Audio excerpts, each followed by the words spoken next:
Hello, Ram Ram, नमस्कार। आप सभी का एक बार फिर से हार्दिक स्वागत है आशीष क्लासेस पर। बात करेंगे रिस्की रिकोर्स। 11 अगस्त का एडिटोरियल है। देखिए, रिकोर्स जो शब्द है इसका मतलब क्या होता है पहले वो समझें आप। रिकोर्स नाउन है, इसका मतलब होता है ऑप्शन, विकल्प, या इसे आप कहोगे ऑल्टरनेटिव। ऑप्शन या ऑल्टरनेटिव, विकल्प। रिस्की रिकोर्स का मतलब, रिस्की मतलब खतरनाक, रिकोर्स का मतलब क्या है? विकल्प। तो खतरनाक विकल्प है। रिस्की एडजेक्टिव है, रिकोर्स नाउन है। किस बात को लेकर लिखा गया है? रिजर्व बैंक ऑफ इंडिया की मॉनेटरी पॉलिसी कमेटी और पॉलिसी रेट पर। जो रिजर्व बैंक ऑफ इंडिया है, जो ये बैंक है, इसकी जो मॉनेटरी पॉलिसी कमेटी है, मौद्रिक नीति समिति है, और पॉलिसी रेट जो पॉलिसी दर है, उसको लेकर एडिटोरियल लिखा गया है। कहना चाह रहा है RBI is inflation fighting metal. Metal का मतलब लिखें METTLE, मेटल नाउन है। इसका मतलब होता है करेज, COURAGE, करेज, साहस। तो जो आरबीआई का इन्फ्लेशन फाइटिंग मेटल है, मतलब महंगाई से लड़ने का जो साहस है, इन्फ्लेशन मतलब महंगाई, फाइटिंग लड़ना, ये जो साहस है, साहस की वर्ब है विल बी टेस्टेड, इसकी जांच होगी, इसको जांचा जाएगा इन द मंथ्स अहेड, आने वाले महीनों में। ये अहेड है, इसकी वर्ड कैटेगरी एडवर्ब है, इसका मतलब है इन द फ्यूचर, भविष्य में। ये एडवर्ब होता है, इसका मतलब है इन द फ्यूचर, भविष्य में। तो आरबीआई की जो इन्फ्लेशन फाइटिंग मेटल है, आरबीआई का जो महंगाई से लड़ने की जो साहस है, उसकी जांच होगी, उसको जांचा जाएगा, उसको परखा जाएगा आने वाले महीनों में कि क्या वास्तव में ये इन्होंने बोल्डनेस दिखाई वो सही है कि नहीं है। ये आने वाले महीनों में समझ में आएगा। ठीक है, ये है इस एडिटोरियल का टाइटल और इस सब हेडलाइन का मतलब।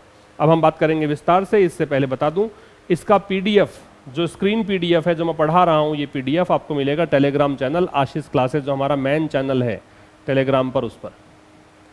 इसके साथ साथ यहाँ पे इस पीडीएफ के अलावा आपको वोकैबुलरी जो मैं यहाँ बता रहा हूँ, उसमें से 10 जो इंपॉर्टेंट वर्ड्स हैं, वो वर्ड्स यहाँ पे आपको मिलेंगे। ठीक है, इसके अलावा आपको एक चैनल ज्वाइन करना है, आशीष क्लासेस क्विज, ये भी टेलीग्राम पर है। इसमें आपको मिलते हैं पर डे कुछ प्रैक्टिस क्वेश्चंस, वो क्वेश्चंस आप प्रैक्टिस कर सकते हैं। ठीक है, एक हमारा चैनल चल रहा है यूट्यूब पर, आशीष क्लासेस शॉर्ट्स एंड क्लिप्स, वहाँ पर आपको शॉर्ट वीडियोस मिल रहे हैं, वो आप ज्वाइन कर सकते हैं। और अभी हाल फिलहाल मैंने एसएससी सीजीएल 2023 के प्रीलिम्स के कुछ पोर्शंस, जैसे कॉमन एरर हम पूरी कर चुके हैं, PQRS हम पूरा कर चुके हैं, क्लोज टेस्ट का एक पार्ट अपलोड हो चुका है, अगला पार्ट भी जल्द ही आएगा। तो ये सब चीज़ें भी आपको मिल जाएंगी। एक अलग से प्लेलिस्ट बना हुआ है SSC CGL 2023 के नाम से, वहाँ पर जाकर आप ये क्वेश्चन देख सकते हैं। जितने क्वेश्चन CGL ने पूछे थे वो सारे मैं अलग अलग करके करवा दूंगा आपको, जैसे जैसे मुझे टाइम मिलेगा वो भी आप देख सकते हैं। उन सभी का PDF आपको उपलब्ध होगा आशीष क्लासेस, जो हमारा मेन चैनल है टेलीग्राम वाला, उस पर। ये सेशन आपको एंड तक देखना है, पेन नोटबुक लेकर बैठनी है, एक लाइक करके जाना है, शेयर मैक्सिमम करना है। इन सब चीज़ों को ध्यान में रख के आइए, करते हैं स्टार्ट आज की class. The latest decision by the reserve bank of India's monetary policy committee. जो एक नया डिसीजन, लेटेस्ट मतलब हाल फिलहाल लिया गया, जो सबसे नया डिसीजन किसके द्वारा लिया गया है? आरबीआई की जो कमेटी है इसके द्वारा। To leave its policy rate unchange, क्या डिसीजन है? छोड़ देने का, रखने का अपनी, ये इसके लिए मॉनेटरी पॉलिसी कमेटी के लिए इट्स आ रहा है। पॉलिसी रेट जो दरें हैं, जो नीति की दरें हैं, उनको अनचेंज रखना, कि हम कोई बदलाव नहीं करेंगे दरों में। ये जो डिसीजन है, इज, ये डिसीजन की वर्ब इज है। ये एक कैलकुलेटेड रिस्क है, ये रिस्क है, और रिस्क ऐसी है जिसको नापा तोला हुआ, नपतुली रिस्क है, इसको पहले से उन्होंने कैलकुलेट कर लिया है। Taken by the rate setting panel, किसके द्वारा रिस्क ली गई है? ये रिस्क ली गई है जो रेट को सेट करने वाला आयोग है, जो ग्रुप जो दरों को डिसाइड करता है, उस ग्रुप के द्वारा, स्पेशली, विशेष करके, particularly, when viewed in light of. In light of क्या होता है वो नोट कर लीजिए, एक फ्रेज है, इन लाइट ऑफ, ये है एक फ्रेज। इसका मतलब क्या होता है? इसका मतलब होता है taking into account, taking into account, या फिर आप इसे कहोगे कंसीडरिंग। ठीक है, मतलब इस चीज को देखते हुए, किसको देखते हुए? The upward revision of its inflation forecast, forecast मतलब पूर्वानुमान होता है, इन्फ्लेशन मतलब महंगाई होती है, महंगाई का जो इन्होंने पूर्वानुमान दिया था उसका रिवीजन मतलब अब दरें फिर से बताई है, और वो दरें कैसे करके बताई है, अपवर्ड ऊपर की तरफ, मतलब अब की बार दरें बढ़ाकर बताई है इन्होंने। अब एक बार फिर समझो, जो लेटेस्ट डिसीजन है, इस डिसीजन की वर्ब पे आ जाओ सीधा। ये डिसीजन है एक कैलकुलेटेड रिस्क, लेटेस्ट डिसीजन में डिसीजन नाउन है, ये एडजेक्टिव है, ये डिटरमिनर है, इज लिंकिंग वर्ब है, कैलकुलेटेड रिस्क में रिस्क नाउन है, ये एडजेक्टिव है, डिटरमिनर है, ये इसका कॉम्प्लीमेंट पार्ट हो गया। तो जो नवीनतम डिसीजन है वो एक नपीतुली रिस्क है। किसने ली है रिस्क? रेट सेटिंग पैनल ने रिस्क ली है, जो दरें डिसाइड करता है उस पैनल ने ली है। और ये डिसीजन लिया किसने है? ये डिसीजन लिया है रिजर्व बैंक ऑफ इंडिया की एक कमेटी है एमपीसी, इसने डिसीजन ये है कि ये चाहते हैं कि हमारी पॉलिसी रेट अनचेंज्ड रहे, बदली भी ना रहे, है ना। It's policy rate compound noun है, इट्स पजेसिव एडजेक्टिव है, अनचेंज्ड एडजेक्टिव का काम करेगा, इसको अपरिवर्तित रखेंगे ये डिसीजन, ठीक है। तो ये जो डिसीजन है स्पेशली व्हेन, और विशेष करके तब, स्पेशली का मतलब होता है पर्टिकुलरली, एडवर्ब है, उस समय जब इसको आप इस हिसाब से देखो कि इन्फ्लेशन फोरकास्ट जो आपने किया था, आरबीआई के एमपीसी ने कहा था कि इतनी ही महंगाई रहेगी, उस महंगाई को जब रिवाइज किया, फिर से बताया, तो उस समय बताया थोड़ा सा बढ़ाकर, अपवर्ड रिवीजन दिया है, थोड़ा सा बढ़ाकर दिया है, उस स्थिति में ये जो कहा है कि हम पॉलिसी रेट को ऐसा ही रखेंगे, तो ये एक कैलकुलेटेड रिस्क है, ये कहना चाहता है। आगे कह रहा है बेयरली 2 months आफ्टर, बेयरली मतलब मुश्किल से, रेयरली कह सकते हो, हार्डली कह सकते हो, है ना, नेगेटिव वर्ड है, तो 2 महीनों के भीतर, ये नेगेटिव वर्ड है। आफ्टर प्रोजेक्टिंग, प्रोजेक्ट का मतलब लिख लो, प्रोजेक्ट जो शब्द है ये यहाँ पे क्रिया का काम करेगा, वैसे तो अलग बताऊंगा इसका, वैसे ये वर्ब है, और इसका मतलब क्या है? इसका मतलब है प्रेडिक्ट करना, इसका मतलब है फोरकास्ट करना, ठीक। तो क्या कहना चाह रहे हैं? बेयरली 2 months आफ्टर, मुश्किल से 2 ही महीने हुए हैं, किसके बाद? प्रोजेक्टिंग कंज्यूमर प्राइस इंडेक्स, मतलब जब सीपीआई बेस्ड आधारित इन्फ्लेशन, महंगाई सीपीआई आधारित, ये एक इंडेक्स है, सूचकांक है, ठीक है, उपभोक्ता कीमत सूचकांक इसको बोलते हैं, इसके आधार पर महंगाई को प्रोजेक्ट किए हुए 2 ही महीने हुए हैं, है ना। और क्या कहा था? टू एवरेज 5.1 की औसतन महंगाई कितनी रहेगी? 5.1% रहेगी। Over the current fiscal year, over का मतलब यहाँ पे है ड्यूरिंग, वर्तमान जो वित्त वर्ष है ये है ड्यूरिंग, ओवर गया पीछे, ड्यूरिंग हो जाएगा, एंडिंग इन मार्च 2024, जो एंड कब होगा? 2024 में। द एमपीसी हैज रेज्ड, इस प्रकार से एमपीसी ने क्या किया है? रेज किया है, ये इसकी वर्ब है। इट्स फोरकास्ट, अपने पूर्वानुमान को, for the annual average by 30 basis points to 5.4%, पहले कहा था 5.1, अब 30 बेसिस पॉइंट बढ़ा के कहा है 5.4, वो अपवर्ड रिवीजन था ना, उसका मतलब समझाया है यहाँ पे, ये समझ लो। तो मुश्किल से 2 ही महीने बाद, 2 महीने किसके बाद? ये आफ्टर प्रेपोजिशन है, इसके बाद आईएनजी लग रहा है, प्रेपोजिशन बाद आईएनजी लगता है। पहले कहा था कंज्यूमर प्राइस इंडेक्स के आधार पर महंगाई जो है वो रहेगी एवरेज 5.1%। ओवर का मतलब है ड्यूरिंग, ओवर यहाँ प्रेपोजिशन है, इसका मतलब क्या है? ड्यूरिंग। किस दौरान? वर्तमान वित्त वर्ष के दौरान। और ये एंड कब होगा वित्त वर्ष? ये होगा 2024 में एंड। तो इसके 2 महीने के बाद ही एमपीसी ने बढ़ा दिया अपना फोरकास्ट। एमपीसी की वर्ब है हैज फॉर रेज्ड, रेज्ड है वो ट्रांजिटिव वर्ब होती है, ये लिख लेना है, रेज है वो ट्रांजिटिव वर्ब होती है, और एक होती है राइज, ये इंट्रांजिटिव वर्ब होती है, ये इंट्रांजिटिव वर्ब है। इसके बाद में ऑब्जेक्ट नहीं लगता है, इसके बाद ऑब्जेक्ट लगेगा, ठीक है। तो एमपीसी ने अपना पूर्वानुमान बढ़ा दिया है। एमपीसी के लिए यहां पजेसिव एडजेक्टिव दे रखा है इट्स, फोरकास्ट है वो नाउन है, मतलब एनुअल एवरेज, जो एक वार्षिक एवरेज बताया था आपने कि 5.1%, उसको 30 बेसिस पॉइंट, 30 बेसिस पॉइंट का मतलब है 0.3 बढ़ा दिया। तो 5.1 जो है, 5.1 जो था उसमें 0.3 जोड़ दो, 5.4 कर दिया इन्होंने, ठीक है। ये बेस इन्होंने यहां तक कर दिया। कंसीडिंग, कंसीड का मतलब लिखो, कंसीड जो शब्द है ये वर्ब है, इसका मतलब है स्वीकार करना, इसका मतलब है एडमिट करना या एक्सेप्ट करना। यहां कंसीडिंग है वो प्रेजेंट पार्टिसिपल है, तो ये कंसीड करते हुए, ये स्वीकार करते हुए, क्या? स्पाइक, स्पाइक का मतलब है राइज, बढ़ोतरी। इन टमाटो, इसको टमाटो बोलते हैं अमेरिकन इंग्लिश में, टमाटो पढ़ते हैं ब्रिटिश में, हम लोग ब्रिटिश फॉलो करते हैं टमाटो पढ़ो, वरना टमाटो पढ़ सकते हैं, टोमेटो नहीं होता, ठीक है, टमाटो या टमाटो। स्पाइक का मतलब है वृद्धि। तो ये स्वीकार करते हुए कि जो टमाटर में वृद्धि हुई थी, टमाटर के प्राइसेस में, ये वृद्धि, ये स्पाइक की वर्ब है हैड कंट्रीब्यूटेड, इसने योगदान दिया था, कंट्रीब्यूट में लगेगा टू, किस चीज में योगदान दिया, अ शॉक, जो झटका लगा है, दैट हैड फोर्स्ड, अब ये कौन सा शॉक है, ये इस शॉक के लिए दैट है रिलेटिव प्रोनाउन, जिसने कि मजबूर कर दिया अ revision in the headline inflation projection, जो हेडलाइन इन्फ्लेशन बताई थी, हेडलाइन और कोर दो इन्फ्लेशन होती है। हेडलाइन इन्फ्लेशन में ऊर्जा वाले और जो फूड खाद्य महंगाई है वो शामिल नहीं करते हैं, फूड और एनर्जी को निकालकर बाकी महंगाई उसको हेडलाइन बोलते हैं, और कोर का मतलब सारी महंगाई, ठीक है, इसको महंगाई समझ लो एक बार। प्रोजेक्शन अनुमान बताया था, ये फिलहाल नाउन है, प्रोजेक्शन TION दे दिया, लास्ट में नाउन हो गया। तो अब ये स्वीकार करते हुए कि टमाटर के प्राइसेस में वृद्धि हुई थी, उसने योगदान दिया है इस शॉक में, कि आपको ये झटका लगा है, जो ये शॉक यहाँ पे नाउन है क्योंकि ए डिटर्मिनर है, जिसने कि मजबूर कर दिया इस हेडलाइन इन्फ्लेशन के प्रोजेक्शन में रिवीजन को, कि हमने पहले आपको 5.1% बताया था, उसके बाद हम लोग 5.4% कर रहे हैं, ये जो रिवीजन कर रहे हैं फिर से हमने दोहराया है जो हमारा आंकड़ा, इसके लिए मजबूरी है कि टमाटर की कीमतों में वृद्धि हो गई थी for the July September quarter.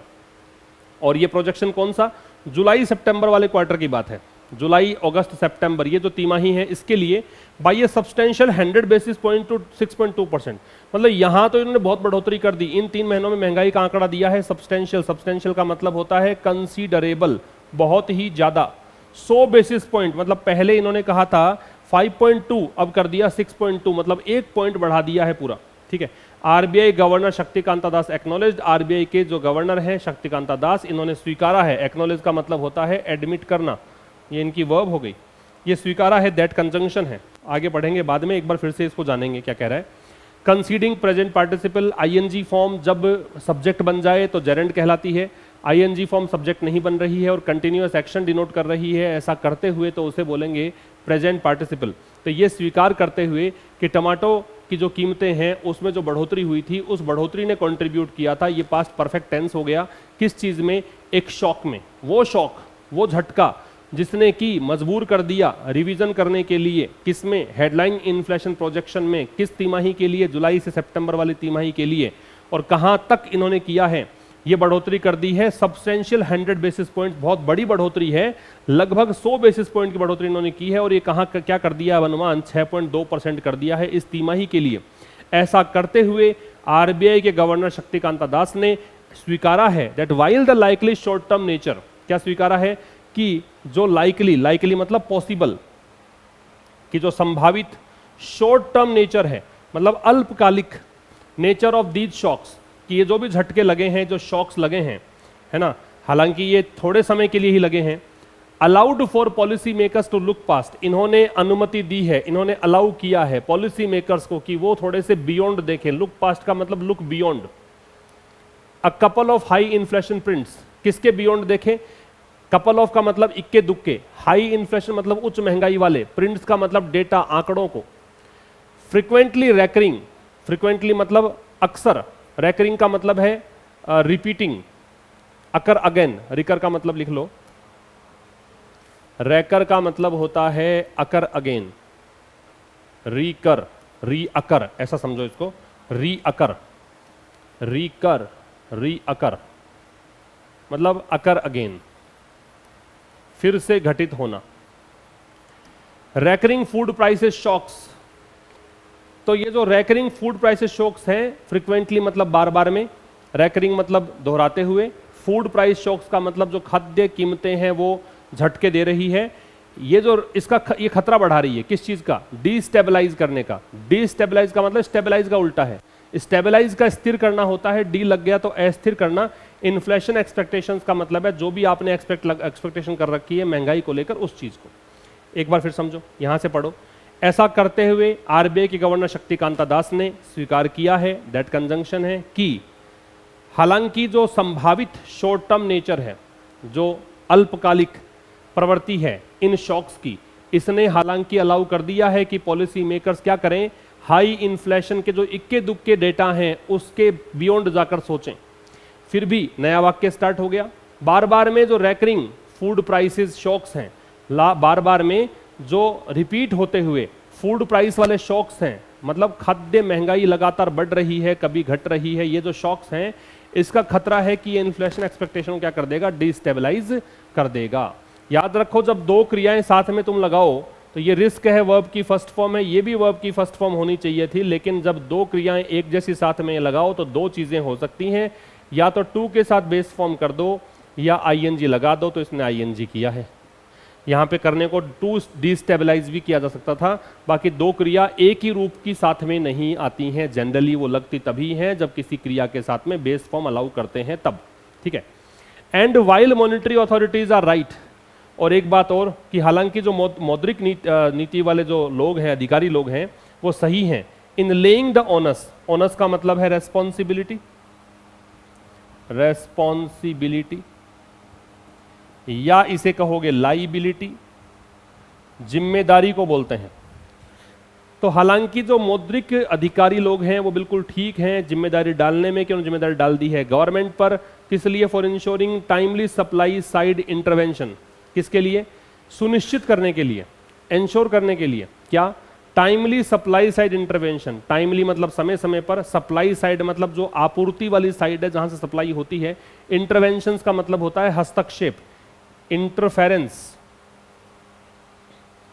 To limit, limit मतलब रोकने के लिए, the severity and duration of such shocks, कि वो इस प्रकार की जो सिविरिटी है, गंभीरता है, एंड ड्यूरेशन और जो अवधि है, ऑफ सच शॉक्स मतलब ऐसे झटकों की, उसको थोड़ा सा लिमिट कर दिया है। अब यहां आगे वाला क्लोज है, a broader unmooring of price stability, broader मतलब बड़े व्यापक स्तर पर, एक्सपेंसिव, EXPA लिख रहा हूं, ई नहीं लिख रहा, व्यापक। अनमूरिंग का मतलब, अनमूरिंग का मतलब अनफास्टन को बोलते हैं, मतलब मूर का मतलब होता है किसी नाव को, किसी समुद्री जहाज को एक पोल से बांधना, अनमूर कर दिया मतलब छोड़ दिया, रिलीज करना, लिबरेट करना, आजाद करना। कि बड़े स्तर पर जो प्राइस स्टेबिलिटी की अनमूरिंग है, मतलब कीमतों में स्थिरता को आपने एकदम ढीला छोड़ दिया है, विल अंडरमाइन, ये क्या करेगा, कमजोर करेगा। अंडरमाइन का मतलब होता है इरोड, वीकन, ये कमजोर कर देगा किसको, मैक्रो इकोनॉमिक। एक होता है माइक्रो इकोनॉमिक, वो होता है छोटे स्तर की अर्थव्यवस्था वाली चीजें, मैक्रो मतलब बड़े स्तर की आर्थिक चीजें, स्टेबिलिटी स्थिरता, एंड ग्रोथ और वृद्धि। एक बार फिर समझो, थोड़ा सा कॉम्प्लिकेटेड है क्योंकि ये फाइनेंशियल आर्टिकल है, लेकिन आपको समझना तो ऐसे ही पड़ेगा। क्या, कहां से स्टार्ट करें, यहां से देखो। और यद्यपि वाइल कंजंक्शन होता है, दो ऐसे क्लोजेस को जोड़ता है जो एक दूसरे के विरोधाभासी होते हैं। तो यद्यपि जो मॉनिटरी अथॉरिटीज हैं, मौद्रिक अधिकारी लोग हैं, वो बिल्कुल ठीक हैं। मॉनिटरी अथॉरिटीज की वर्ब है वो आर है, राइट है वो एडजेक्टिव है। यहाँ पे किस चीज में ठीक है, ले करने में। ले है उसकी सेकेंड और थर्ड फॉर्म लिख लो, ले होती है फर्स्ट फॉर्म, लेड होती है सेकेंड फॉर्म, लेड होती है थर्ड फॉर्म, और ये ट्रांजिटिव वर्ब है। ये ध्यान रखना कि इन्होंने जिम्मेदार ठहरा दिया है गवर्नमेंट को, किस लिए, सप्लाई साइड इंटरवेंशन को इंश्योर करने के लिए, ठीक है।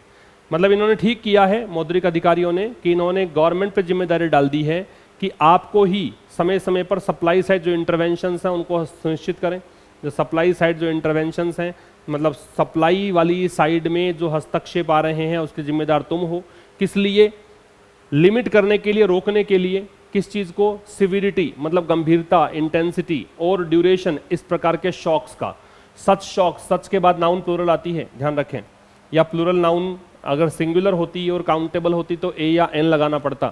तो ये जो झटके लग रहे हैं लगातार महंगाई में, बार बार में, इन शॉक्स के लिए गवर्नमेंट यहाँ पे जिम्मेदार है इन चीज़ों के लिए। आगे दूसरा वाक्य जो है वो बताएगा फिर भी, क्योंकि मैंने कहा कि वाइल दो क्लोजेस को जोड़ता है, विरोधाभासी क्लोजेस को जोड़ता है, तो दूसरा क्लोज क्या बोलेगा, एक बड़े स्तर की जो अनमूरिंग है, जो व्यापक स्तर की प्राइस स्टेबिलिटी को रिलैक्स कर देने की जो आपकी चीज है, ये कमजोर कर देगी मैक्रो इकोनॉमिक स्टेबिलिटी और ग्रोथ को, ठीक है। Undermining its commitment to aligning in inflation to the target of 4% and keeping inflation expectations anchored, the MPC reiterated. Undermining मतलब कमजोर करते हुए, इट्स मतलब अपना, कमिटमेंट मतलब वादा या प्रतिबद्धता। क्या वादा किया था, अलाइंग इन्फ्लेशन, की महंगाई को हम क्या करेंगे, सपोर्ट करेंगे। अलाइन का मतलब या तो पुट इन अ लाइन, एक रेखा में रखना, साथ साथ में रखना, या इसका मतलब होता है सपोर्ट करना, अग्री होना, कि हम महंगाई को रखेंगे कहाँ तक, 4% के टारगेट तक रखेंगे। इसी के इर्द गिर्द रखेंगे। और इन्फ्लेशन एक्सपेक्टेशंस हैं, जो महंगाई के एक्सपेक्टेशंस हैं उनको भी स्थिर रखेंगे। एंकर्ड का मतलब है फिक्स्ड रखेंगे। ऐसा कहते हुए एमपीसी ने दोहराया है, रीइटरेट का मतलब होता है रिपीट या से अगेन, इसने दोहराया है क्या, बाई ए मेजोरिटी, मतलब इसके जो सदस्य हैं इसमें काफी ज्यादा सदस्य, बड़े संख्या में सदस्यों ने दोहराया है। मेजोरिटी का मतलब ये है। इट्स पॉलिसी स्टांस, इसका नीतिगत जो स्टैंड है, स्टांस का मतलब होता है स्टैंड या होता है व्यू पॉइंट, अपना नजरिया, दृष्टिकोण। दृष्टिकोण क्या है, स्टेइंग फोकस्ड, कि हम फोकस्ड रहेंगे, ध्यान केंद्रित करेंगे। फोकस में लगता है ऑन, किस चीज पर, कि अकोमोडेशन को विड्रॉल करेंगे। हमारा स्टांस था अकोमोडेटिव। एक बैंक का स्टांस होता है आरबीआई का अकोमोडेटिव स्टांस। उसमें क्या होता है कि बैंक आरबीआई क्या करता है, पैसे डालता है मार्केट में, ठीक है, मतलब पैसा डालेगा ताकि चीजें चलती रहें सुचारू रूप से, है ना। अब ये अकोमोडेटिव स्टांस को वापस ले रहे हैं, विड्रॉ कर रहे हैं, तो इन्होंने कहा कि हम फोकस्ड रहेंगे इस चीज पर। एक बार फिर समझो, अपना जो कमिटमेंट है, कमिटमेंट क्या था कि हम इन्फ्लेशन का टारगेट रखेंगे 4%, महंगाई यहीं तक रखेंगे। इस चीज को, सॉरी अंडरलाइनिंग, अंडरमाइनिंग नहीं है, सॉरी, अंडरलाइन करते हुए, हाईलाइट करते हुए, इसका मतलब क्या है, हाईलाइट करते हुए। तो कहा है कि हमारी प्रतिबद्धता जो है, इन्होंने कहा कि हमने वादा किया था क्या, कि इन्फ्लेशन को हम रखेंगे 4% तक, और इन्फ्लेशन के जो एक्सपेक्टेशंस हैं उनको फिक्स्ड रखेंगे, है ना। इस चीज को अंडरलाइन करते हुए एमपीसी ने दोहराया है, और एमपीसी के सदस्यों में बड़ी मेजोरिटी ने दोहराया है क्या, अपना नीतिगत जो स्टांस है, अपना नीति को लेकर जो स्टैंड है, व्यू पॉइंट है, वो दर्शाया है। और व्यू पॉइंट क्या है, स्टेक होने का, ऑफ के साथ आईएनजी लगेगा, कि हम फोकस्ड रहेंगे किस चीज पर, अकोमोडेशन को विड्रॉल करने पर, कि हम अकोमोडेटिव स्टांस अब नहीं अपनाएंगे, इसको विड्रॉ करने का हमने कहा था और हम इसी पर फोकस करेंगे। ये था दोस्तों आज के इस एडिटोरियल में। मिलेंगे कल ठीक शाम 5 बजे। इससे पहले इसको लाइक और शेयर जरूर कर दीजिएगा। कल मिलते हैं 5 बजे एक नए सेशन के साथ। हालांकि मंडे टू फ्राइडे हम लोग डिस्कस करते हैं द हिंदू। अब कल क्या मिलेगा वो तो कल ही बताया जाएगा, लेकिन कल एक नया वीडियो आ जाएगा, आपको तक पहुंच जाएगा। तो 5 बजे आकर आप जरूर देखें कौन सा वीडियो आपको मिलने वाला है। तब तक के लिए नमस्कार, थैंक्स अ लॉट।